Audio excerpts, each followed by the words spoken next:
The Copacabana tracking shot in Goodfellas is arguably one of the most iconic shots in Martin Scorsese's filmography. In fact, dare I be bold enough to say that it's one of the most iconic shots in cinema history. And folks, would you believe me if I told you that this entire sequence that we all collectively know and love was inspired by a single quote written by Nicholas Pileggi in his book, Wise Guy? It's the book that Goodfellas was based on. See, it's easy to fall into a movie that's based on a true story and not think too much about how everything might have actually gone down. But in this single tracking shot where Henry Hill is trying to show off to his girlfriend, almost everything was shot exactly how it happened. This is actually a really fun story and kind of close to home, you know? The first time I got stoned, Goodfellas was on and it blew my mind. So let's pass it over to Travis and talk about why the iconic Copacabana tracking shot is one of the greatest sequences in movie history. Throughout the rich annals of American cinema, there's been no shortage of sustained long takes and single, unbroken shots. Yet, whether extolling the excellent camera work of Robert Altman's The Player, Alfonso Cuarón's Children of Men, or perhaps the granddaddy of all masterful continuous shots, the opening of Orson Welles' Touch of Evil, we submit that none eclipse the dizzying euphoria of Martin Scorsese's ethereal Copacabana entrance in Goodfellas. Sure, movies like Birdman in 1917 have made deliberate digital and editorial efforts to give the impression of a prolonged single take for the entire runtime, but that's quite different than what Scorsese, cinematographer Michael Ballhaus, and Steadicam operator Larry McConkey achieved for real, without trick photography, CGI, or cheap optical illusions back in 1989. For Scorsese, the captivating Copacabana tracking shot brilliantly favors function over fashion.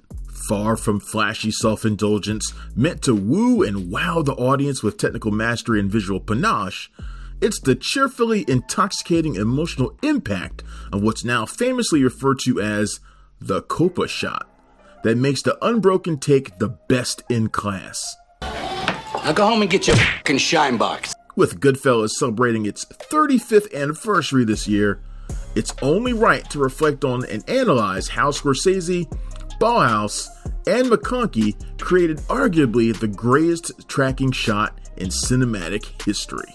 Based on Nicholas Pileggi's harrowing memoir Wise Guy, Goodfellas charts the triumphant rise and tragic fall of Henry Hill, an integral member of the Italian Mafia in New York between 1955 and 1980.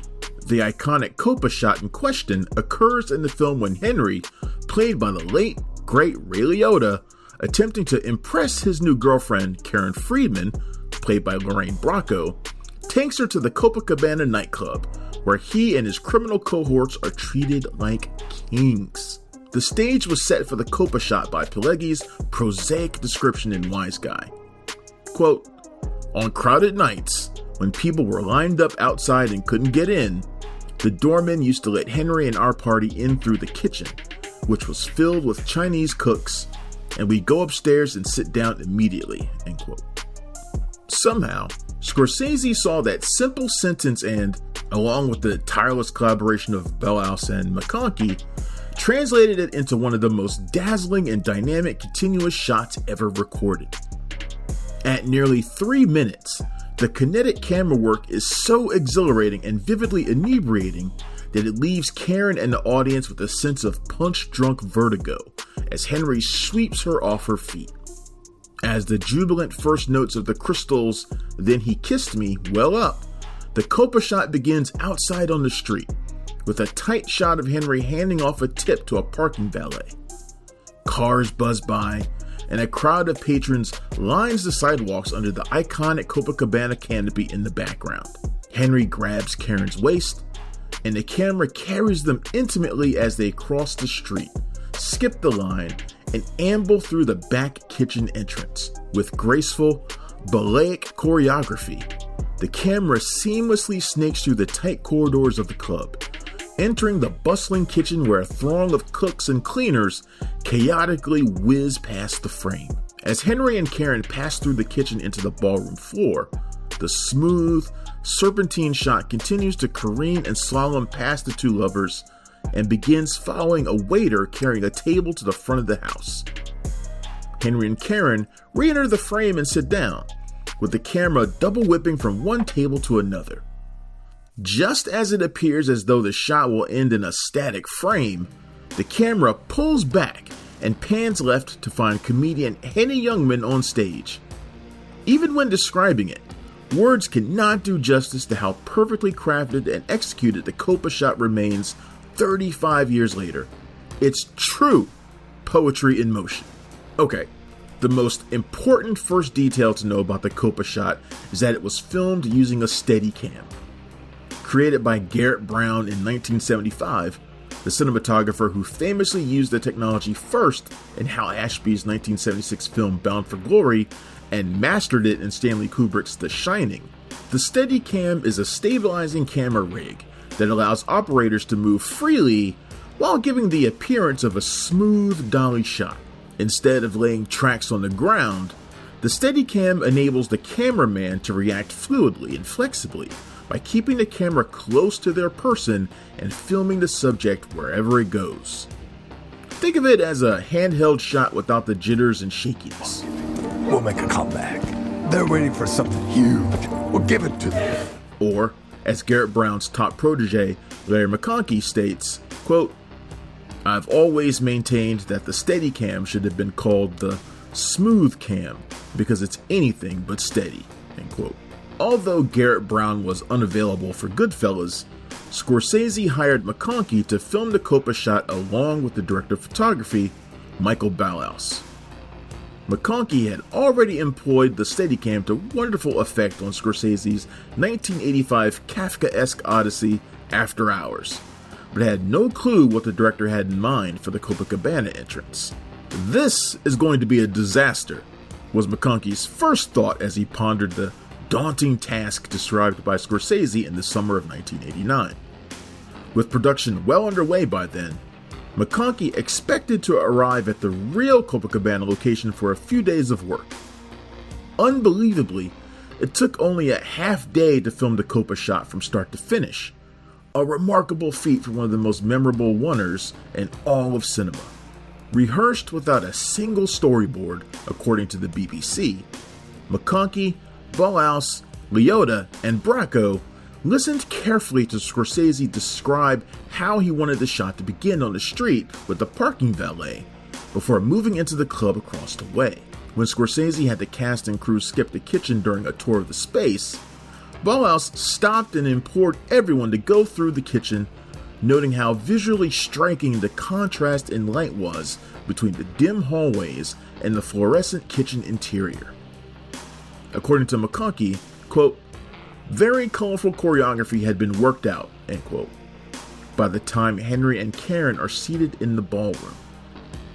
Once inside the ballroom, the sequence was carefully choreographed, blocked, staged, and scripted, a much different approach from the impromptu nature of the kitchen walkthrough. The kitchen dialogue and camera moves, improvised and refined in rehearsals, were also carefully crafted to keep the actors' faces in the frame instead of following their backs the entire way. McConkey was anxious about finding the right rhythm for the scene to build suspense, and ran up against a blocking issue when Henry and Karen descend the stairs into the kitchen. McConkey was worried that the camera would remain fixed on the top of their heads for too long, hinder the rhythm and timing, and appear photographically unappealing. To account for this, Ray Liotta came up with the idea to pause for a moment to tip an employee at the bottom of the stairwell. This enabled McConkey to achieve the proper framing and retain the shot's dynamism without rushing. By design, every physical posture Liotta makes in the scene was meant to accommodate the camera's movement. The tip he gives, the gesture he makes to the couple in the hall, his brief greeting to the cook, all of it. As McConkey notes, quote, "Ray made sure that anything I asked him to do that was mechanical became a key part of the character," end quote. One problem McConkey had while filming the end of the shot was anticipating when Henny Youngman, who was 83 years old at the time, would appear on stage, if at all.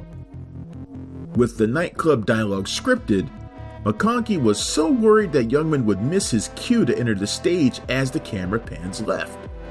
So he had Liotta physically gesture to Bracco and point to the stage, which was really a cue for Youngman to enter the stage and for McConkey to time the camera move. If you look closely, Liotta clearly makes the gesture at 2 minutes and 47 seconds into the shot, but remains in character to make it look like Henry is motioning to Karen. Indeed, Liotta was far more instrumental in allowing the Copa Shot to sing than ever credited for. Another trickish moment that often goes unnoticed in the Copa Shot is how Henry and Karen exit the door to the ballroom from the same door they entered the kitchen through. Set decorator Leslie Bloom and her crew invented a way to change the dressing in real time, so that the door they entered looked different from the one they exited. As McConkey tells it, quote, "I wanted a flurry of activity, trays, people crossing the frame, just to confuse people, but also just to make it interesting. The invisible double switcheroo twice around the kitchen extended the proceedings and made them wonderfully kinetic," end quote. The kitchen's labyrinthine layout is also partially disguised by the amusing dialogue and the camera's intermittent focus on the actors' faces, constantly spinning around to disorient the viewer. Rather, to make them feel like Karen feels in that moment, floating on air in a drunkenly blissful haze while seduced by Henry and his lavish lifestyle. Largely left to his own devices by Scorsese, McConkey pre-planned as much as possible before rolling the camera. He personally worked with every single background extra in the scene to ensure they hit their precise marks and never looked at the lens. He worked out a cramped corner by incorporating an exchange between Henry and one of the cooks, allowing him the space to maneuver the heavy, cumbersome Steadicam around the bend, pan to the chef's face, before following Henry and Karen again. McConkey also equipped the top of the Steadicam with a video recorder to monitor his progress in real time and ensure the shot matched the aesthetics Scorsese wanted. At one point, McConkey feared he had too much creative leeway and began taking over the movie in Scorsese's absence. When it came time to show Scorsese the progress made on the Copa Shot, McConkey thought his career was over when Marty saw the monitor and suddenly barked, "No, no, no!" Thinking he ruined the shot and that it would be cut from the film, McConkey was relieved when Scorsese's only creative note was to have the dining table fly out for Henry and Karen at a much faster clip. Scorsese used to frequent the Copacabana with his parents in real life, and was always struck by the image of how fast the tables came flying out of nowhere to accommodate high-profile guests. Quote, "That's the most important thing," end quote, Scorsese urged. Of course, McConkey complied and tailored the scene to Scorsese's specifications. During a long half day of filming, the Copa Shot took 8 or 9 takes to get just right, largely due to Henny Youngman flubbing his lines. As McConkey recalls, quote, "Take 7. That's where it all comes together because the actors are finding the rhythms and I begin to predict what they're about to do and when it's going to happen. Because with the Steadicam, if something happens suddenly, it can be unsettling," end quote. Of the 9 total takes filmed for the Copa Shot, 2 were considered for the final cut. While take 7 is the one seen in the film, McConkey actually preferred another. The shot McConkey was most proud of included a line of dialogue spoken by the cook. However, the actor playing the cook was a non-speaking background extra who would have needed to be paid like an actor to keep the shot in the film. As a cost-cutting measure, Scorsese and company went with the 7th take. All told, the dazzling Copa Shot features a seamless blend of meticulous choreography and innovative improvisation. It's a true testament to Scorsese's ability to articulate his vision so clearly and precisely, while also being secure enough as a director to empower his collaborators and let them create independently. The Copa Shot has become so iconic it has inspired several references and affectionate nods, be it in the opening long shot of Paul Thomas Anderson's Boogie Nights, or several others. As for McConkey, he continued to master the Steadicam in his post-Goodfellas career, famously filming the nearly impressive 12-minute opening shot of Brian De Palma's Snake Eyes, albeit with several hidden camera edits. The Copa Shot in Goodfellas will always remain one of the all-time magisterial single takes in cinematic history, magically marrying story and character like few others. Thank you for clicking on our video, everybody. If you like what you saw here, please make sure you like the video and subscribe and share with your friends who like this sort of content. JoBlo was created by movie fans for movie fans, and we appreciate your support.